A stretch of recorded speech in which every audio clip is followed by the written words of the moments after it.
lát xíu ăn nha. Cái thằng Sivit vàng á, nó lại nó đánh võng, nó tính bắn em hay gì rồi, nó lại nó từ khúc ra 4.500 mà lên tới trên đây nó đi chạy nó tạt đầu tùm lum chứ, nó ngồi nó cãi với em.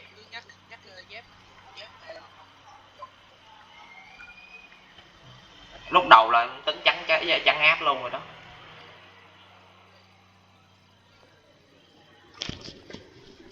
Ủa mà bây giờ mình chẳng được sử dụng F6 để ấy đúng không anh?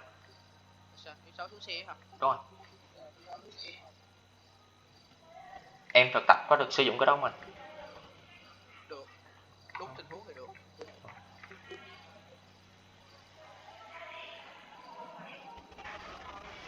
Cái dao nó mắc lâu quá.